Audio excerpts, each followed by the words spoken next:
सुप्रभात बच्चों, हमने नाखून क्यों बढ़ते इस पाठ को हमने पहले वीडियो में देखा है।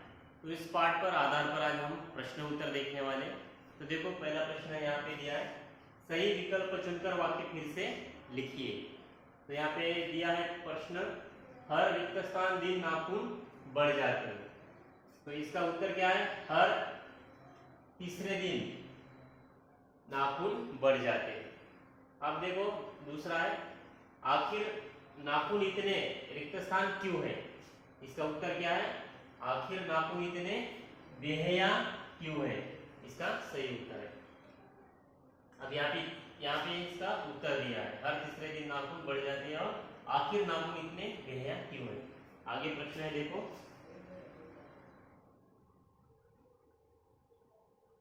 आप निम्नलिखित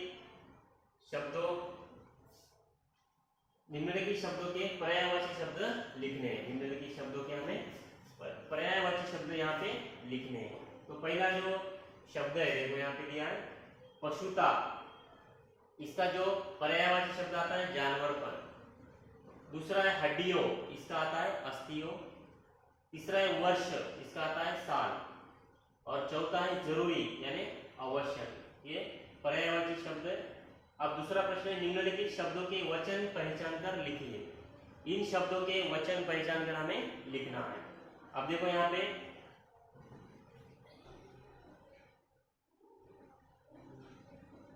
प्रतीक का आता है एक वचन। इस शब्द का प्रतीक का एक वचन आता है। बच्चों का आता है बहुवचन। अस्त्र का आता है एक वचन और वस्तुओं का आता है बहुवचन। इनके वचन बदलकर हमें लिखने, यानी इनका वचन पहचान कर हमें लिखना है। आगे का प्रश्न देखो, प्रवाह तालिका पूर्ण कीजिए। अब प्रश्न है, मनुष्य में पशुत्व से भिन्नता दर्शाने वाली बातें। इसमें आप देखो, इसका उत्तर है,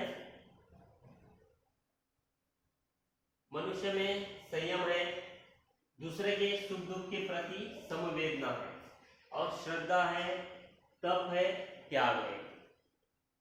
इसका सही उत्तर है। आगे का प्रश्न देखो, मनुष्य ऐसा है। अब मनुष्य कैसा है हमें लिखना है।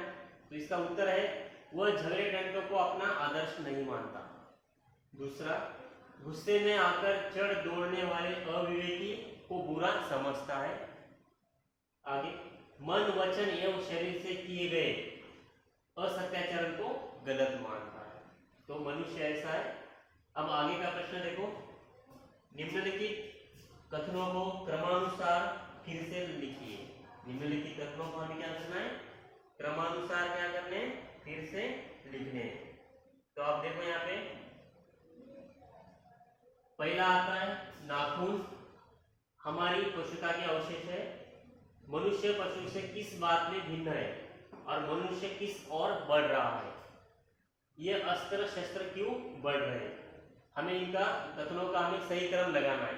तो इसका सही क्रम यहाँ पे दिया है, देखो, मनुष्य किस ओर बढ़ रहा है, नाखून हमारी पशुता के अवशेष है, और ये अस्त्र शस्त्र क्यों बढ़ रहे हैं, और चौथा है, मनुष्य पशु से किस बात में भिन्न है। इसका सही क्रम और इसका ये सही क्रम यहाँ पे लिखा है। आगे का प्रश्न देखो, अब है, निम्नलिखित शब्दों के विलोम शब्द लिखिए। इन शब्दों के हमें विलोम शब्द लिखने हैं। तो यहाँ पे शब्द है, इनके हमें विलोम शब्द लिखने हैं।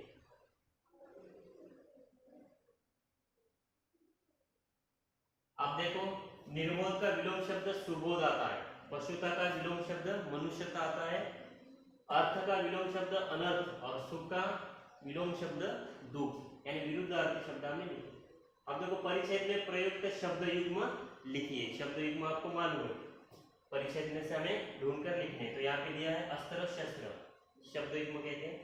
सुख दुख, झगड़ा टंटा, चढ़ दौड़ना, ये क्या है? शब्द युग्म है। आगे का प्रश्न देखो,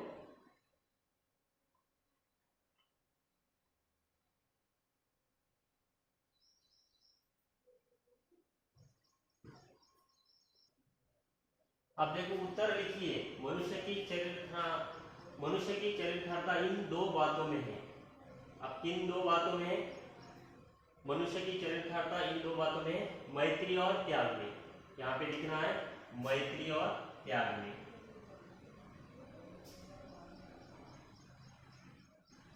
दूसरा है मनुष्य का स्वधर्म यह है। मनुष्य का स्वधर्म क्या है, इसका उत्तर देखो, अपने को, यहाँ पे है इसका उत्तर, मनुष्य का स्वधर्म यह है अपने को संयत रखना, और दूसरा है दूसरों के मनोभावों का आदर करना। ये मनुष्य का स्वधर्म है। आगे का प्रश्न देखो,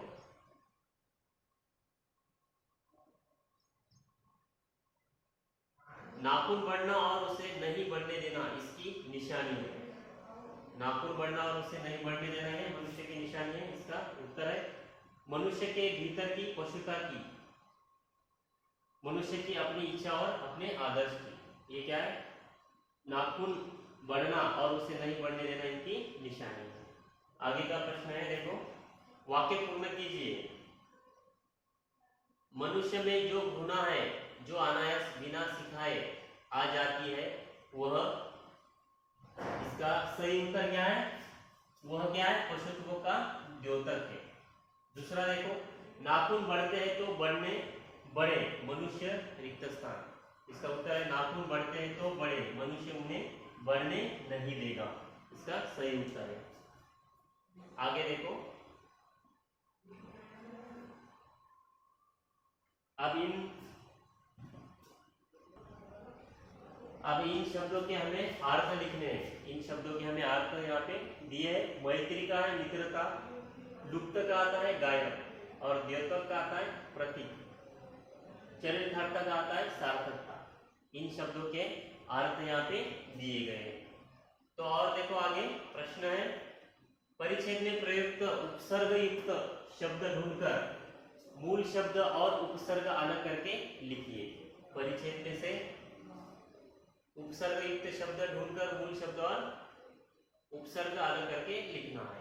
तो यहाँ पे शब्द दिए हैं देखो, अनावश्यक, तो इसका उपसर्ग आता है अन अधिक आवश्यक, तो मूल शब्द क्या होता है, यहाँ पे दिया है आवश्यक, और जो नया शब्द बनता है अनावश्यक। दूसरा आत्मबंधन, उपसर्ग आता है आत्म और मूल शब्द बंधन, तो इसका नया शब्द बनता है आत्मबंधन। तो ऐसे हमें उपसर्ग अलग करके, मूल शब्द और उपसर्ग अलग करके लिखने हैं। अब देखो आगे का है, संपूर्ण पाठ पर यहाँ पे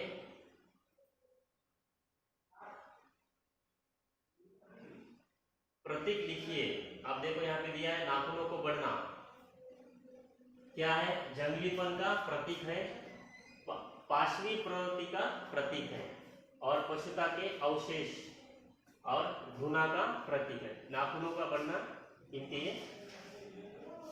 और यहाँ पे नाखूनों को काटना मनुष्यता का प्रतीक है, संयम का प्रतीक है, और त्याग का प्रतीक है, और तप का प्रतीक है। तो आज हमने नाखून क्यों बढ़ते इस पाठ के प्रश्न उत्तर देखे हैं। तो इन प्रश्नोत्तर को आपको लिखकर उन्हें याद करना है, ठीक है, ओके।